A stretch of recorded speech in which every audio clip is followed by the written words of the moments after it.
Hi, this is Jorge Usabiaga. In the previous video, I showed how to have destructible mesh fracture and explode upon fracturing. Right? In this tutorial, I'm going to show you how to do the same effect, but instead being initiated by the collision with the floor, will initiate it by a trigger event. Right. So what we're going to do first, and there are two ways to go about this, by the way. The first one is to implement everything in the level editor. So let's see that one first. What we need to do is place a few elements into our level. First, we're going to put this little plane here that is going to show us where the trigger collision box is, right? So now we place the box trigger. We're going to put it in the same location, more or less. There it is. Okay. All right. So the plane is just to show us what it is, so we can step on it. All right. What we want to explode is the same cylinder that we had from before. So we place it right here. Right. Now, how do we connect the two together? Right. So we select the collision box here, and then we're going to open the level blueprint, which is executed for the whole level.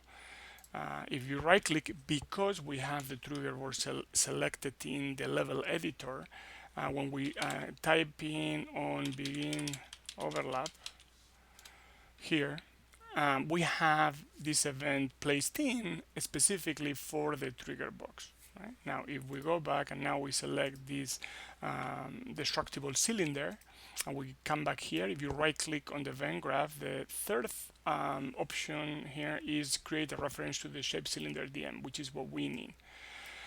If we pull out of this one another node and we say damage, an option here is to apply radius damage. And here we see how the blueprint editor does conversion for us.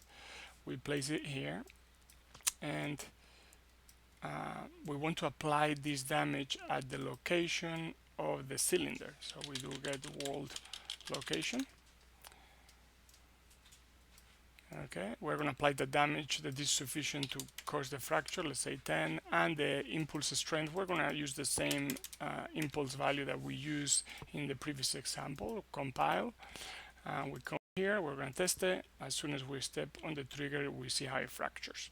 By the way, you see how all of the chunks disappear at the same time, which is between 1 and 3 seconds. We talked about this in the previous video.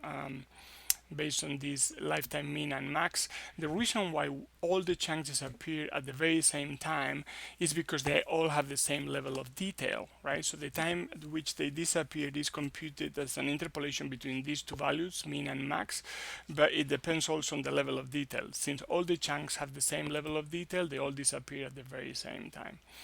Another thing to note is that here, any actor that steps on this trigger box will trigger this sequence of events, this apply radius damage. If we only wanted the character to to cause this collision, to cause this actor begin overlap, we would have to pull out of here a node that this casts to character. Okay. Now, if these characters, if this succeeds, then we apply the radius damage. But if something other than the character it causes the overlap, then this case would have failed and we would never apply this radius damage. We try it now, it should still work because we are stepping with the character. There you see. Now, something that I'm not going to talk about this yet. Okay, I said that this is the first way to create this trigger box. To create this trigger of the explosion. And the second way is, let's delete all this. The second way is actually to create an actor. Okay, so let's clean this up first. And what we're going to do is we're going to do the same thing now, but via an actor. Okay, so everything has been deleted. We go to the blueprint folders and then say create a new blueprint of type actor, and we're gonna call this BP and BP underscore landmine. Okay, we open this landmine, and the first thing is we're gonna construct this actor. First thing we're going to place in there is going to be the plane that we used before. Second thing is going to be the trigger box, or collision. I think it's called collision box. Okay, which is a child of the plane right now. Let's make it of the right size, which is going to be a little smaller in C and as large as the plane. There you go. Now, oops, there. Now what we're going to do as well is create a add the destructible mesh. We're going to add the destructible mesh, and for that what we're going to do is come here, find the destructible mesh, which is right here, shape cylinder underscore DM, and we're going to drop it here and make it a child of this plane.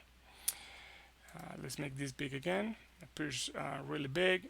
So we're going to place this somewhere. This case is above, but we're going to put it some far away. I'll show later how we could make this more easily configurable. Okay. So now that we have all the pieces here, we go into the event graph, remove these guys, and we are going to select the box, and we say on begin overlap.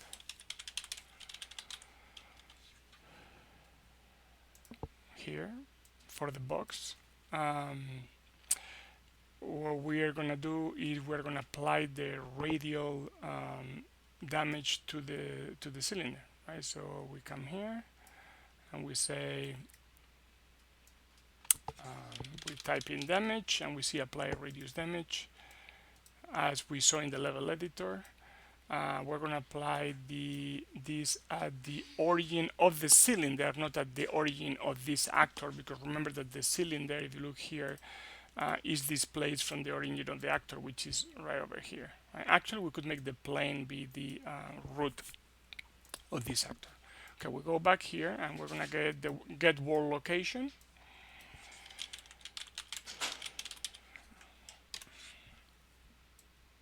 Here, and the base damage, we are going to make it large enough so it causes the object to fracture, and the impulse strength, we're going to, as before, set it to 2000. Compile it, and let's test this here. We're going to drag it here. Oops. Rotate it.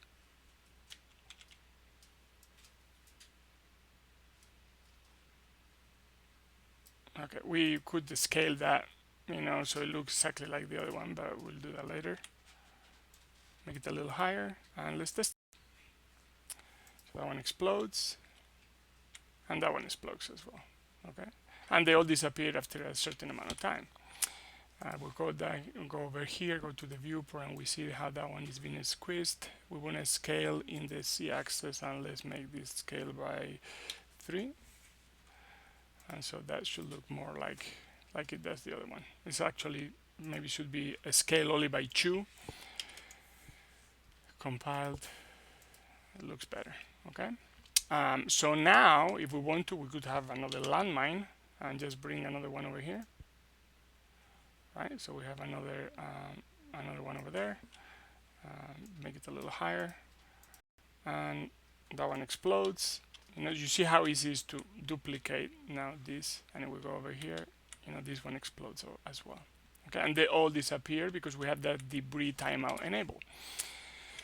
Now if we, instead of this, having the debris disappear based on time, right, what we could do is having disappear based on distance, right, on mass separation. So we could come here and enable that here. So if we disable debris, both of them, timeout and separation, when we go back into our and we play in editor, you see how now it's not going to disappear. Okay, they'll stay there forever. So go over here and then make them disappear based on max separation, and the separation here is set to 1 and 10. So let's make this 1 and 100. Remember, this is centimeters, so 100 is 1 meter, which is in quite a bit of separation. So You see how they disappear immediately after they go past 1 meter away from the object. So what we can do is actually increase that value, the max, the minimum. Let's make it 100, and then this one, oh no, sorry, this is lifetime, so no, not that one. What we want to do is debris max separation mean. Let's make this, for example, 1,000, which is 10 meters. Okay, so let's do it again. Nothing moved away by 10 meters, so that was too much. Let's do 200, which is 2 meters. That's too little. 300.